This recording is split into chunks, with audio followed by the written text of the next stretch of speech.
আলহামদুলিল্লাহ। মুআজ্জিজ সদরে মুহতারাম, দিগার দিনদার ইমানদার মুত্তাকিন মুসল্লিনে কেরাম, আজকে পবিত্র শাওয়ালুল মুকাররম, সম্মানিত শাওয়াল মাসের জুমার নামাজ। এই জুমার নামাজে আল্লাহ জাল্লা শানহু আমাদেরকে আসার বসার তৌফিক দান করেছেন। সেই শুকরিয়া আদায় করে সবাই মোহাব্বতের আওয়াজে আরেকবার পড়ি আলহামদুলিল্লাহ। আজকের যে জুমার ফাদাইল আসহাবিন নবী সাল্লাল্লাহু আলাইহি সাল্লাম, জুমার নামাজের আলোচনার যে সাবজেক্ট অথবা বিষয়, সেটা হচ্ছে নবী করিম সাল্লাল্লাহু আলাইহি সাল্লামের সাহাবীগণের মর্যাদাসমূহ। মহান আল্লাহ তাআলা সাহাবীগণের মর্যাদা সম্পর্কে জানার পর তাদের প্রতি সেই পরিমাণ মর্যাদার বয়ান শোনার পর আমাদেরকে সাহাবী কেরাম, রসুল পাকের সাহাবীদেরকে ভালোবাসার এবং তাদের মাপকাঠি, তারা রসুল সাল্লাল্লাহু আলাইহি ওয়াসাল্লামকে যেভাবে অনুসরণ করেছেন আমাদেরকে সেভাবে অনুসরণ করার তৌফিক দান করুন, সবাই পড়ে আমিন। কারণ আমরা আল্লাহকে দেখি নাই, না দেখে বিশ্বাস করেছি। আর ইসলাম ধর্মে না দেখে অদৃশ্যের প্রতি ঈমান, বিশ্বাস করার নাম ঈমান। তো যখন কেউ আল্লাহকে দেখে নাই, আল্লাহ তাআলা নিজেই ঘোষণা করেছেন, তোমরা আমি আল্লাহ তাআলার অনুসরণ অনুকরণ, কুল আতিউল্লাহ ওয়া আতিউর রাসূল, যদি তোমরা আমি আল্লাহর ইতাআত করতে চাও, আল্লাহর অনুসরণ করতে চাও, আমি আল্লাহকে পাইতে চাও, তাহলে ওয়া আতিউর রাসূল, তোমরা রসুলের ইতাআত করো, রসুলের অনুসরণ করো, রসুলকে মানো, রসুল যা বলে তা শোনো, রসুল যা করতে বলে তা করো, যা নিষেধ করেন তা বর্জন করো। আতিউ এই শব্দটার আরবি অভিধানে অত্যন্ত সুন্দর 24টা অর্থ। এই 24টা অর্থ পড়তে গিয়ে পেলাম, আতিউ শব্দের একটা অর্থ অনুসরণ করা, আতিউ শব্দের একটা অর্থ মানা, আতিউ শব্দের একটা অর্থ বোঝা, আতিউ শব্দ একটা অর্থ রসুল সাল্লাল্লাহু আলাইহি সাল্লাম যেই যেই কর্মগুলো করতে বলেছেন তার অনুসরণ করা, যা নিষেধ করেছেন তা বর্জন করা, যেটাকে উলিল আমরি মিনকুম, এক কথায় সৎ কাজের আদেশের মতো বোঝায়। এটা পড়ার পর তখন বুঝতে পারলাম যে আমরা যদি আল্লাহ তাআলার অনুসরণ করতে চাই, আল্লাহ তাআলাকে পাইতে চাই, তাহলে আমাদেরকে রসুলে পাককে পাইতে হবে, রসুলে পাককে অনুসরণ করতে হবে। আল্লাহকে যদি মানতে চাই, রসুলে পাককে মানতে হবে। এবার রসুল পাক সাল্লাল্লাহু আলাইহি সাল্লাম এই আয়াতের এতটুকু নাজিল হওয়ার পর আল্লাহ তাআলার কাছে 2 রাকাত সালাত আদায় করে আরজি পেশ করেছেন, আল্লাহ আমি রসুলও তো একদিন থাকবো না, যেটা আপনি বলেছেন আমি রসুলও আপনার ডাকে সাড়া দিয়ে যাব। তা আমি রসুল যখন থাকবো না, তখন আমার উম্মতে মুহাম্মদী থাকবে, আমার অনুসারী থাকবে, তারা আমাকে মানবে। কিভাবে মানবে? তখন আল্লাহ তাআলা কোরআনুল কারীমের আয়াতের আরো খণ্ড বিশেষ নাজিল করে দিলেন। কিভাবে? আল্লাহ তাআলা বললেন, ওয়া উলিল আমরি মিনকুম, তোমাদের মধ্যে উলিল আমর যারা, উলিল আমর কারা? তাফসিরে জালালাইন শরীফ, তাফসির ইবনে কাসির, তাফসিরে নূরুল ইরফান, কানজুল ঈমান, 4 তাফসিরের সমীপে একটা বর্ণনা এভাবে দিয়েছেন। শুধু এটা না, প্রায় 21 জন মুহাক্কিক উলামায়ে কেরাম ঘোষণা দিয়েছেন এভাবে যে উলিল আমর হচ্ছেন তারা দুনিয়াতে আল্লাহ এবং রসুলের অনুসরণ অনুকরণের মাধ্যমে কোরআন এবং হাদিস যাচাই বাছাই করে কোরআন হাদিসের মানদণ্ডে মানব সমাজে অথবা পৃথিবীতে বেঁচে থাকার জন্য শরীয়ত মোতাবেক যেভাবে চলার মাপকাঠি যারা তৈরি করে দিয়েছেন তারা হলো উলিল আমর, তারা হলো উলিল আমর। এই উলিল আমরের শ্রেণী কোরআনুল কারীমে 2 পারায় আল্লাহ বলছেন। অনেক সূরার মধ্যে ঘোষণা করছেন উলিল আমর কারা। বলছেন উলিল আমর হলো 1 নাম্বার মিনান নাবিয়িনা ওয়াস সিদ্দিকিনা ওয়াস শুহাদাই ওয়াস সালিহিন। উলিল আমর 4 ভাগে বিভক্ত। এর মধ্যে 1 নাম্বার নবীগণ এক সময়ের উলিল আমর, 2 নাম্বার ওয়াস সিদ্দিকিন, নবীজের সঙ্গী সাথী যারা, সত্যবাদী যারা, তারা এক সময়ের উলিল আমর, 3 নাম্বার ওয়াস শুহাদা, শহীদগণ, তারা এক সময়ের উলিল আমর, 4 নাম্বার ওয়াস সালিহিন, যারা নেককার বান্দা। তা আমরা নবী পাই নাই, সিদ্দিক পাই নাই, শহীদ পাই নাই, আমরা এখন সালিহিনের জামানায় আছি। তো সালিহিনের জামানায় থাকলে আমাদেরকে কি করা লাগবে? সালিহিন যারা, নেককার যারা, আল্লাহওয়ালা ব্যক্তি যারা, তাদের অনুসরণ অনুকরণের মাধ্যমে আমাদেরকে আমাদের জীবন পরিচালনা করতে হবে। তো নেককাররা কাদেরকে অনুসরণ করে তাদের জীবন চালায়? নেককাররা যাদেরকে অনুসরণ করে তাদের জীবন চালায় তারা হলো সাহাবী রসুল, নবীজির সাহাবাই কেরাম। এবার আসেন এই সাহাবাই কেরামের মর্যাদার ব্যাপারে আল্লাহ তাআলার কোরআন এবং কাফেরদেরকে কঠোর হুঁশিয়ারি দিয়ে আল্লাহ তাআলা বলেছিলেন, মুহাম্মদ সাল্লাল্লাহু আলাইহি সাল্লাম আমি আল্লাহর রসুল, এবং যারা তার সাথী কাফেরদের ব্যাপারে কঠোর, নবীজির সাথী যারা তারা কাফেরদের ব্যাপারে কঠোর ছিলেন এবং তারা পরস্পরের প্রতি সহানুভূতিশীল। তো জিজ্ঞাসা করা হচ্ছে, তো সাহাবীদেরকে আমরা কেন মানবো? আমরা তো আল্লাহ মানলেই চলবে, আমরা তো রসুল মানলেই চলবে, তো নবীর সাথে যারা চলে তাদেরকে কেন মানব? তখন পরবর্তী জায়গায় বলছেন, হে ইমানদার, ইয়া আইয়ুহাল মুমিনুন আল হাযিরুন, হে উপস্থিত ইমানদারেরা, তাদেরকে বলছেন ইয়ালামু, তোমাদের প্রত্যেকের জেনে রাখা উচিত যে আন্না আসহাবান নবী সাল্লাল্লাহু আলাইহি সাল্লাম, নিশ্চয়ই নবীজির সাহাবায়ে কেরাম হুমুল্লাযীনা সাহিবুহু মুমিনিনা, ঈমান অবস্থায় নবীজির সাক্ষাৎ লাভ করেছে, এজন্য তোমরা সাহাবীদেরকে মানবে। 2 নাম্বার, সুম্মা মাতু আলাল ইসলাম, এবং ইসলামের উপর থেকে তারা মৃত্যুবরণ করেছে, এই জন্য তোমরা সাহাবী রাসূলদেরকে মানবে। এরপর আবার বলছেন ওয়ালাহুম ফাজিলাতুন কাসীরা, সাহাবায়ে কেরামের আরো অনেক মর্যাদা আছে। বলে এর মধ্যে আর কি আছে?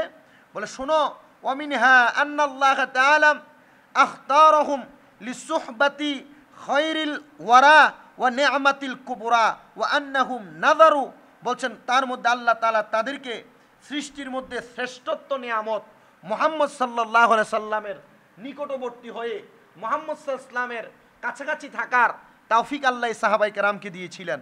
শুধু তাই নয়, তারা তাকে দেখেছেন, শুধু তাই নয়, ইলাইহি ওয়া নাসারুহু, তারা ওনাকে সহযোগিতা করেছেন, ওয়া জাহাদু, তারা ওনার সাথে যুদ্ধ করেছেন, মাআহু বিআমওয়ালিহিম, তাদের মাল দ্বারা, ওয়া আনফুসিহিম, তাদের জান দ্বারা, ওয়া কানু আশাদ্দু হুব্বা লিল্লাহি ওয়া রাসূলিহি, আর তারা আল্লাহ এবং তার রসুলকে অধিক ভালোবাসেন, ওয়া আজহাদা ফিদ দুনিয়া, দুনিয়ার জমিনের ভিতরে, ওয়া আরগাবা, সব কিছু থেকে বিমুখ, ফিল আখিরা, আখিরাতের প্রতি চাহিদা প্রকাশ করে, ওয়া জুলাহুম লানা উসওয়াতুন হাসানা ফাহুব্বুহুম ঈমানা ওয়া ইউগদুহুম কুফরুন, যারা এই সাহাবায়ে কেরামদেরকে নিজেদের আদর্শ বানিয়ে নিবে তারা যেন আল্লাহ তাআলাকে ভালোবাসলো, ও বুগদুহুম, তারা যদি এই সাহাবায়ে কেরামকে ঘৃণা করে, সাহাবায়ে কেরামকে নিয়ে বাজে মন্তব্য করে, সাহাবায়ে কেরামের ব্যাপারে কোনো মিথ্যা রটায়, সাহাবায়ে কেরামকে নিয়ে সমালোচনা করে,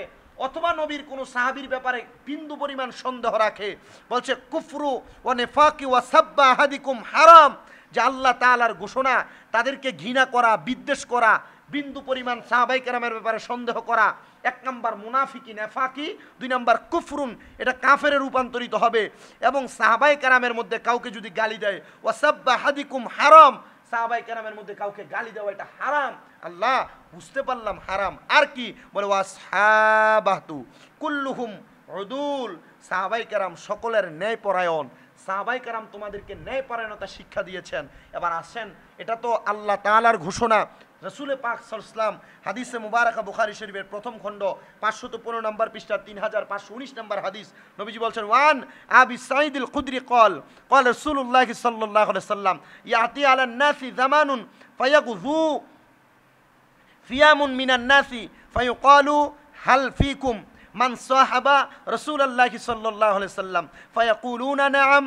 আল্লাহর হাবিব সাল্লাল্লাহু আলাইহি ওয়াসাল্লাম আবু সাঈদ খুদরি রাদিয়াল্লাহু তাআলা আনহুর হাদিসের মাধ্যমে জানাচ্ছেন, মানুষের নিকট এমন একটা সময় আসবে, একদল মানুষ যুদ্ধ করবে, অতঃপর তাদেরকে জিজ্ঞাসা করা হবে, তোমাদের মাঝে এমন কেউ আছে যিনি রাসূল সাল্লাল্লাহু আলাইহি ওয়াসাল্লামের সহচর্য লাভ করেছে, নবীজির নিকটবর্তী ছিল? তারা বলবে হ্যাঁ আছে। অতঃপর ওই সাহাবায়ে কেরামের বরকতে আল্লাহ তাআলা ফেরেশতার মাধ্যমে তাদেরকে বিজয় দান করবে। জোরে পড়বেন না সুবহানাল্লাহ?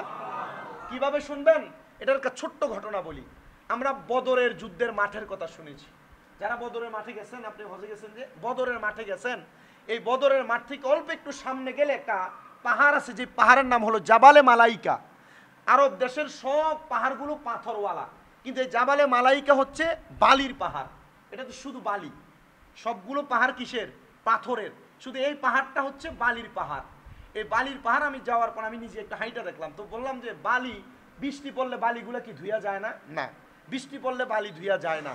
যখনই আমি মনে এই চিন্তা আনছি যে বৃষ্টি পড়লে বালিগুলা ধুইয়া যায় না, এ সময় একটু ফোঁটা ফোঁটা বৃষ্টি পড়ছে। দেখুন যে বৃষ্টি যেভাবে পড়তেছে এভাবেই বালিগুলা জায়গায় বসা যাচ্ছে, এগুলো উড়ে না, এখানে থাকতেছে। এইটার ঘটনা আমি পরে গুগলে বেশি আপনি কিতাবাদি তো পড়ছি, গুগলে পরে সার্চ দিয়ে পাহাড় সম্পর্কে যখন দেখতেছি, দেখার পর দেখলাম আল্লাহর হাবিব সাল্লাল্লাহু আলাইহি সাল্লাম বদরের ময়দানে যখন যুদ্ধ করেছেন, এই যুদ্ধ করে মসজিদে আইরিশ একটা মসজিদ আছে যেটা বদরের মাঠ থেকে ঠিক হাতের ডাইনি, এই মসজিদে আইরিশে নবীজি 2 রাকাত নামাজ পড়ছেন। তো আবু জাহেলের লোকেরা এই মসজিদে আইরিশের ঠিক দক্ষিণ কর্নার থেকে পূর্ব কর্নার থেকে রসুল পাক সাল্লাল্লাহু আলাইহি ওয়াসাল্লামের দিকে নামাজরত অবস্থায় পাথর নিক্ষেপ করছে। এমন টাইমে পাথর নিক্ষেপ করার সময় আল্লাহ তাআলা এটা ঠাড়া পড়ে না আসমানের, ঠাড়া পড়ার মাধ্যমে এক কাফেরকে ওই জায়গায় ফালাই দিয়েছেন। তো দেখবেন এই মসজিদে আইরিশ এবং বদরের যে মাকবারা, বদরের মাঠ, এটার বরাবর ঠিক পূর্ব দক্ষিণ পূর্ব উত্তর কর্নারে এই জায়গার ভিতরে একটা পাথরের স্তূপ আছে। আমি যাওয়ার পর এখানেও দেখছি অনেক পাকিস্তানি মুরব্বীরা, আফগানি মুরব্বী, মিশরীয়রা পাথর নিয়ে পায়ের জুতা পর্যন্ত খুইরা এটার ভিতরে মারে। কারণ ওই যে এরা আল্লাহ রসুল নামাজরত অবস্থায় মারছে, তাদের খুব প্রকাশ করে, জুতা মারে, পাথর নিক্ষেপ করে, এরা খুব প্রকাশ করে। তো এই মসজিদে আইরিশে নামাজ পড়ে আল্লাহ রসুল এখান থেকে হেঁটে হেঁটে জাবালে মালাইকা হইয়া ভিতরে অনেক দূর হাইটা যাওয়া লাগে। ভিতরে একটা জায়গা আছে, অল্প একটু জায়গা, ধরেন 6টা জানাজার নামাজ একসাথে হইলে যতটুক কতটুক। নবীজি সেখানে একটু আরাম করার জন্য গেছে, চিন্তা করছে কাফেরেরা তো ঠকে গেছে, যুদ্ধে হার মানছেন, এখন যদি তারা আবার পরোক্ষভাবে আবার হামলা করার চেষ্টা করে, তখন রাসূল সাল্লাল্লাহু আলাইহি ওয়াসাল্লাম সেখানে চলে গেছেন। নবীজি সেখানে 2 রাকাত নামাজ পড়ছেন। এমন টাইমে কাফেররা আবার দলবদ্ধ হয়ে বদরের মাঠ থেকে নবীজিকে আক্রমণ করতে গেছে। তো নবীজি আছেন জামালে মালাইকা থেকে একবারে প্রায় পশ্চিম উত্তর কর্নারে। এই টাইমে নবীজি নামাজ পড়ে দোয়া করছেন, আল্লাহ আপনি আমি এবং আমার সাহাবাই কেরামদেরকে রক্ষা করেন। এতগুলা লোক আমাদের সাথে যুদ্ধ করতে আসছে, আর আমরা মাত্র 313 জন। কত? 313 জন। আমাদের পক্ষে তাদের সাথে যুদ্ধ করা সম্ভব না, আপনি যদি ক্ষমতা না দান করেন। তখন আল্লাহ তাআলা রাসূল পাককে একটা বাণী শোনাইছেন যে আমি আল্লাহ তাআলা যার সঙ্গী তাদের সফলতা নিশ্চিত। এটা যখন বলার সাথে সাথে রাসূল পাক সাল্লাল্লাহু আলাইহি ওয়াসাল্লাম বলেন, আমি নামাজ শেষ করে মুনাজাত করে আমি যখন অপেক্ষা করলাম, তাকে দেখলাম আসমান থেকে অসংখ্য পরিমাণ সাদা সাদা পোশাকওয়ালা কি যেন নামতেছে। এ সবাই নামছেন কোথায়? এ জাবালে মালাইকার মধ্যে। এরা কারা? এরা ফেরেশতা। এই জাবালে মালাইকা শব্দের অর্থই হচ্ছে ফেরেশতার পাহাড়। এই ফেরেশতারা নাইমা সবগুলো কাফের মুশরিককে প্রতিহত করছে।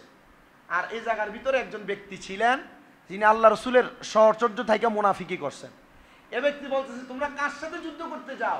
বলে মুহাম্মদের সাথে মাত্র 313 জন, তার সাথে যুদ্ধ করতে যায়।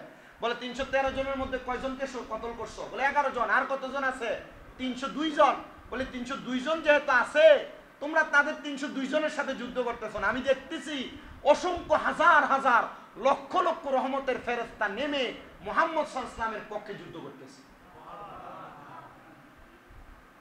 এই জন্য যারা রাসূল সাল্লাল্লাহু আলাইহি ওয়াসাল্লামের সহচর্য ছিলেন, নবীজির কাছাকাছি ছিলেন, তাদের বরকতে আল্লাহ তাআলা তারা যদি 2 জন, 1 জন, 3 জনও হয়, ফেরেশতার মাধ্যমে তাদেরকে বিজয় দান করেন। সুবহানাল্লাহ পড়েন। ফেরেশতার মাধ্যমে কি দান করেন?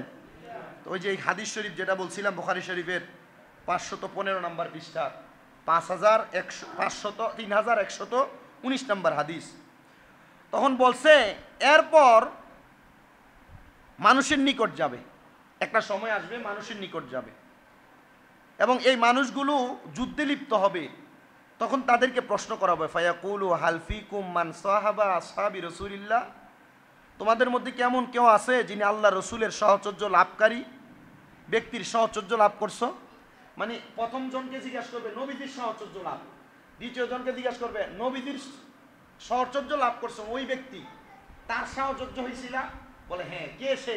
বলে এই ব্যক্তি অন্য কেউ না, নবীর সাহাবাই কেরাম। বলে সাহাবাই কেরামের বরকতে আল্লাহ তাআলা তাদেরকে বিজয় দান করবে। তাহলে নবীজির সাথে নবীজির সাহাবাই কেরামের একটা দাম, একটা ইজ্জত, একটা সম্মান। এজন্য আমরা যখন আল্লাহকে মানব, যখন রসুলকে মানব, তাদের সাথে আমরা রসুলে পাকের সাহাবাই কেরামদেরকেও মানব এবং এই সাহাবাই কেরাম ন্যায় পরায়ণতার মাপকাঠি। নবীজি আরেকটা হাদিস শরীফ বলছেন, আমার নবী বলেন, আমার উম্মতের মধ্যে সর্বোত্তম হলো তারা যাদের মধ্যে আমি প্রেরিত হয়েছি। নবীজির উম্মতের মধ্যে সবচাইতে উত্তম হলো তারা যাদের মাঝে নবীজি আগমন করেছেন, তারা হলো নবীর সাহাবায়ে কেরাম। অতঃপর তাদের সঙ্গে মিলিত হয়েছে এমন ব্যক্তি সাহাবায়ে কেরামের সফর সঙ্গী ছিলেন অথবা তাদের সঙ্গে মিলিত হয়েছে তারা। তারা কারা?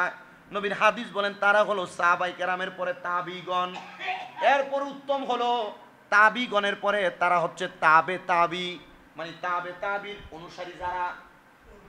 একজন প্রধানমন্ত্রী, এরপর এমপি, মন্ত্রী, এরপর এমপি, এরপর উপজেলা চেয়ারম্যান, এরপর চেয়ারম্যান, ঠিক এমন ধারাবাহিকভাবে নবীজির পরবর্তী সময়ে সম্মানিত ব্যক্তি আছেন।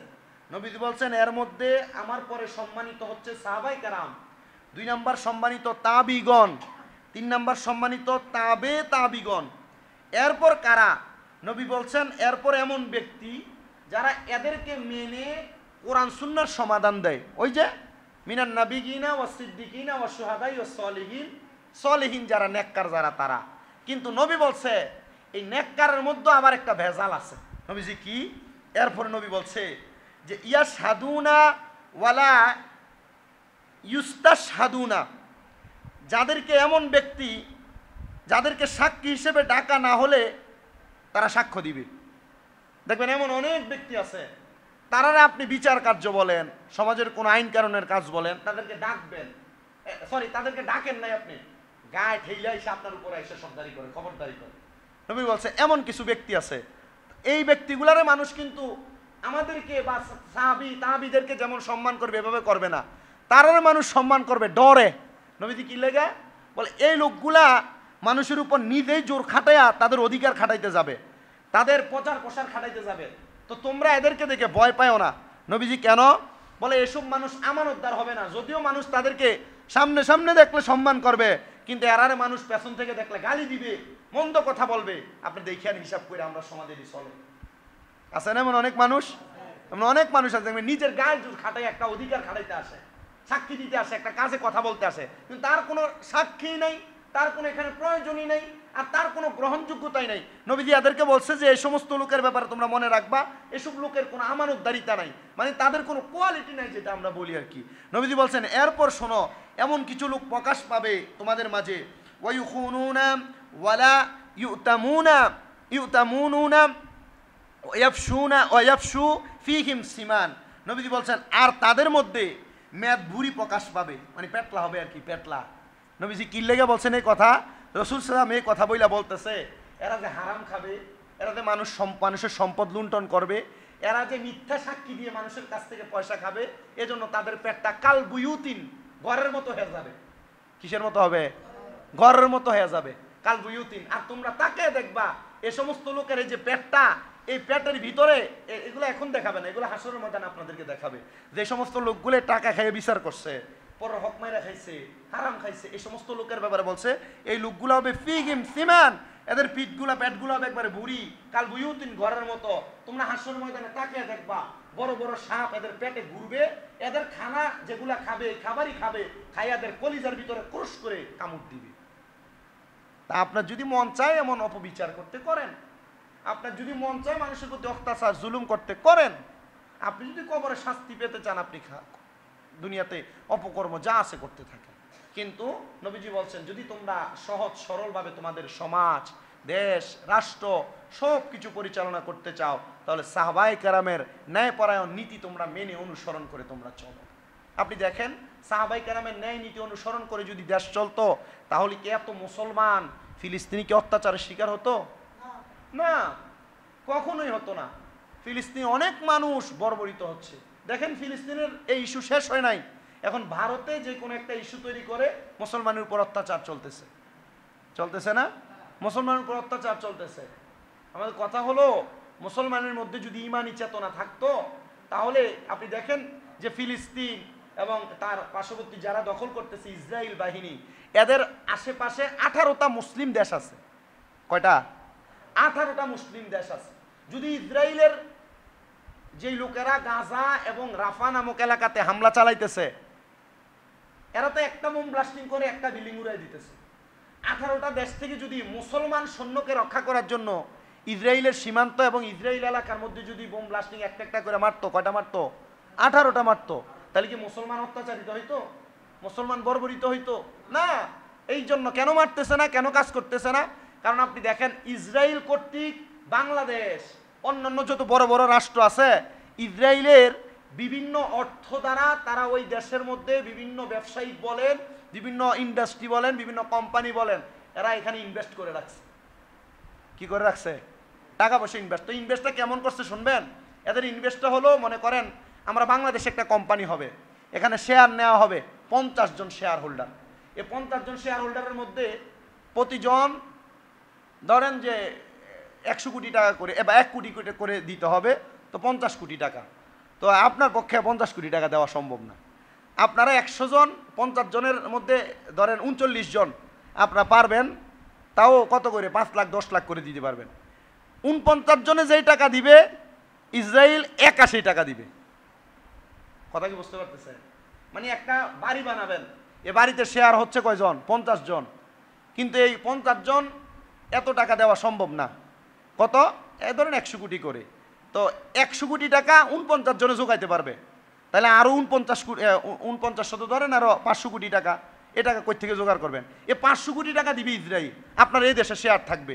এখন আপনি ইসরায়েলের বিপক্ষে কথা বলতে গেলে, আপনি 49 জন ইসরায়েলের বিপক্ষে কথা বলতে গেলে তারা বলবে আমাদের টাকা ফিরিয়ে দাও, আপনি পারবেন না। এই জন্য অন্যান্য দেশগুলো ইসরায়েলের বিপক্ষে কথা বলে না। আমাদের উচিত আমরা তাদেরকে এভাবে বয়কট করা, যে কিভাবে ইসরায়েলি পণ্যগুলো বয়কট করা। কিন্তু এই যে দেখেন বাংলাদেশে যে ইসরায়েল পণ্য বয়কট করে, ভাটা শোরুম বাংলো না, এত জুতাগুলো চুরি করে নিছে। তো যারা ইসরায়েলের ধরেন ইসরায়েলের বিরুদ্ধে যুদ্ধ করার জন্য এরা